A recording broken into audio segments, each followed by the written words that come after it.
เอาอีกแล้วฮักแพงก็เจออุ่งอิงก็โดนสองเอ้ยน้องถูกปั่นป่วนมาหลาย10 ปีมาวันนี้ก็ยังบ่ทันหมดยังมีตามแซะตามกัดล่าสุดอุ่งอิงเพชรปั้นแพงพร้อมกับทีมงานไล่สดรายการมุนอุยปุ้ยได้หับมาลัยลักแสนเพียงแต่คืนเดียวแล้วก็มีคอมเมนต์เข้ามาแซะเข้ามากัดว่ามันบ่แตกต่างอย่างจากการเปิดหมวกอยู่ตลาดนัดดอกนะกราบทักทายสบายดี FC ทุกทาน FC ทุกคนมาพบมาพ่อกับค่อยเจบ่แล้วคลิปนี้ห่างหายกันไปหลายเดือนเติบเนาะที่บ่ได้เฮ็ดคลิปเฮ็ดข่าวเพราะว่ามัน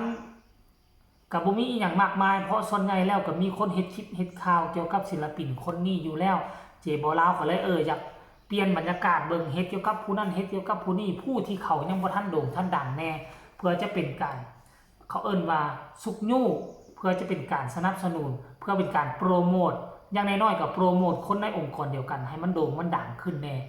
เพื่อช่วยเหลือทั้งองค์กรช่วยเหลือทั้งศิลปินผู้ที่บ่มีกำลังคนซัพพอร์ตหลายเนาะ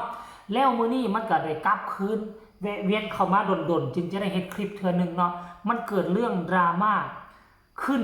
กับอุ๋งอิงเพชรบ้านแพงอีกครั้งหนึ่งหลังจากที่เฮาก็ฮู้จักกันดีอยู่แล้วแหละเนาะทางฮักแพงก็มีรายการหมดคันไฟอุ๋งอิงก็มีรายการมุนอุยปุ้ยแล้วก็เกณฑ์กำลังคนทั้งวง1วง2มาไล่สดคือข้างล่าสุดนี่30กว่าชีวิตพากันไล่สดหับมาไล่ลักแสนเพียงแต่ค่ำคืนเดียวแล้วมาหารให้กัน20ถึง30คนก็ได้หับไปเนาะคนหนึ่ง 4,500 กว่าคะแนนอันนี้คือผลสำเร็จช่วงปิดฤดูกาลบ่จำเป็นต้องรอท่ารายการแมวล่ารายการลักเนาะศิลปินโด่งๆดังๆก็สามารถเฮ็ดได้เช่นเดียวกันเป็นต้นแม่นอุ๋งอิงและก็น้องฮักแพงสามารถเฮ็ดบ่จำเป็นต้องรอท่ารายการลักของบอสโจหรือว่ารายการแมวล่าเพราะว่ายังบ่ทันได้เริ่มเทื่อเพราะฉะนั้นศิลปินผู้ใดเพราะมีชื่อมีเสียงเนี่ยก็สามารถไล่สดเฮ็ดรายการแบบนี้ได้เพื่อจะมีรายรับเข้าเกือบทุกมื้อก็ว่าได้แล้วประเด็นมันอยู่ไสบัดนี้ประเด็นมันอยู่ม่องใดดังที่บอสโจเคยออกมากล่าวหลายครั้งหลายคราวแล้วว่ามันมีบุคคลที่บ่หวังดีบ่เพึงประสงค์หวังบอนทำลายหวังเฮ็ดให้ FC ฮักแพง FC อุ๋งอิงมาทะเลาะวิวาทกันเพื่อมาจุดประเด็นดราม่าอันนี้บอสโจเว้าเองนะบอสโจก็เตือนแล้วนะถ้ามี FC ฮักแพงหรือ FC อุ๋งอิงมาคอมเมนต์ช่องผู้ใดผู้หนึ่งบอกว่านั่นแล้วนี่นั่นแสดงว่าเจ้ากำลังฝืนกฎของบอสโจตั้งไว้บอสโจคืออยากให้ทุกคนเฮ็ดคลิปเฮ็ดข่าวบ่ว่าจะเป็นฮักแพงบ่ว่าจะเป็นอุ๋งอิงแล้วแต่บางคนชอบบ่มักเห็นยูทูบเบอร์ไปเฮ็ดเกี่ยวกับฮักแพงก็มาเสนอมาคอมเมนต์เขาว่านั่นนี่แหละเป็นหยังต้องมาเลือกข้างเป็นหยังต้องสรุปแล้วเจ้าบ่ยอมให้เรื่องมันจบเจ้าอยากให้มันเกิดดราม่าเจ้ายังมีการแบ่งพรรคแบ่งพวกอยู่ช่องเจบ่ลาวก็มีหลายทั้งที่เจบ่ลาวก็บ่ได้หนีไปไสก็บ่ได้ทิ่มบ่ได้ปะอุ๋งอิงกันยังเฮ็ดอยู่เนาะคันมีข่าวก็ต้องได้เฮ็ดแล้วเป็นหยังมีบางคนก็ยังมาคอมเมนต์อยู่ช่องเจบ่ลาวเป็นได้ล่ะทางที่อ้ายเลือกแนวนั้นและแนวนี้เลือกอีหยังสู้ว่ากูเลือกอีหยังกูมีสิทธิ์เฮ็ดหมดทุกอย่างน่ะ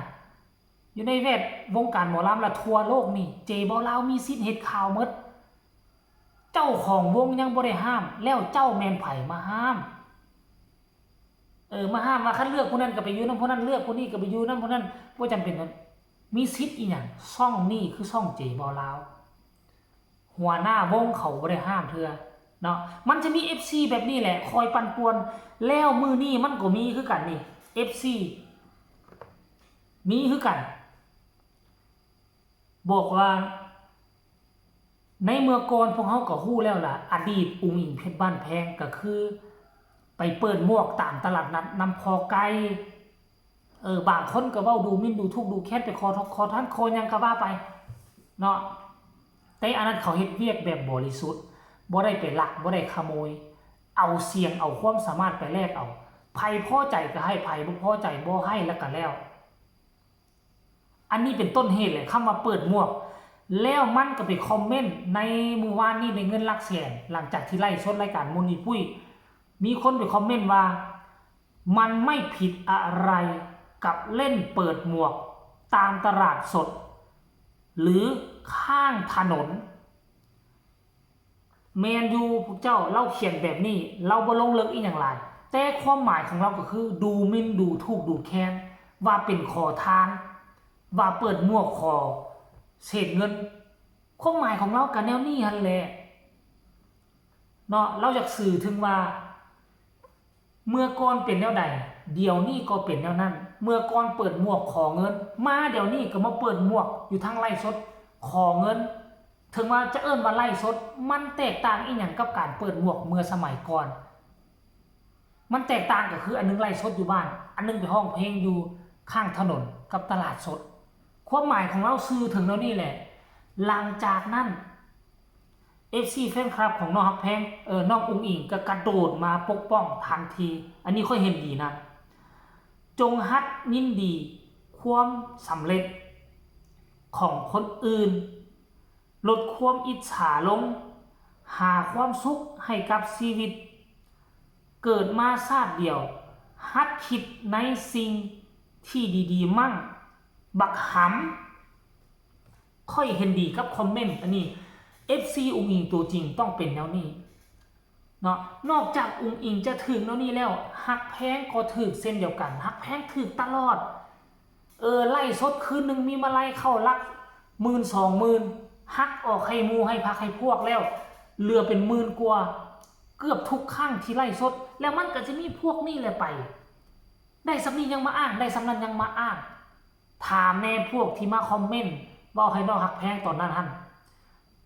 เงินเดือนสูนะเดือนหนึ่งเท่าใดก็สิอยู่ประมาณ10,000 ปลาย 20,000แต่น้องฮักแพงไล่สดครั้งเดียวมือเดียวได้เป็น10,000แล้วเป็นอย่างคือบ่ยอมยินดีกับเขาแน่เขาอายุซ้ำนี้สามารถเฮ็ดได้ซ้ำนี้เงินเข้ามือละหมื่นเป็นอย่างคือบ่ยอมแน่และค่อยเชื่อว่าผู้มาคอมเมนต์อยู่ในใต้คลิปของน้องฮักแพงบ่แม่น FC ตัวจริงอุ๋งอิง 100% อันนี้ค่อยก็ฮู้มาจากไสเพราะบอสโจเป็นผู้เว้าบอสโจเป็นผู้ว่าปลอมเป็น FC ฮักแพงไปคอมเมนต์ในช่องอุ๋งอิงปลอมเป็น FC อุ๋งอิงเข้ามาคอมเมนต์ฮักแพงแล้วก็ให้ FC ตัวจริงทั้งสองฝั่งฟังอ้าว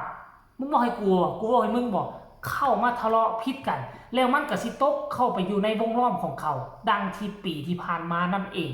เนาะโอเคเนาะคัน FC ตัวจริงทั้งสองฝั่งสองฝ่ายก็คงจะเข้าใจน้ำกันอยู่แล้วแหละคลิปนี้เอามาฝากเอามาต้อนเพียงซ้ำนี่ขอให้น้องทั้งสองคนจงไล่สดและมียอดมาไล่ไหลมาเทมาเพื่อเอาไปจุนเจือครอบครัวและก็เอาไปช่วยเหลือคนที่ด้อยโอกาสขอให้ด่างขอให้ปังทั้งสองคนในฤดูกาลที่จะมาถึงนี่ก็แล้วกัน FC อุ๋งอิง FC แพงใครเห็นคลิปนี้แล้วฝากกดไลค์ฝากกดแชร์กดติดตามให้แน่เพื่อจะไม่พลาดในคลิปต่อไปที่สำคัญอย่ากดข้ามโฆษณาพบกันใหม่ในคลิปหน้าสำหรับคลิปนี้ขอกล่าวคำว่าสบายดีบ๊ายบาย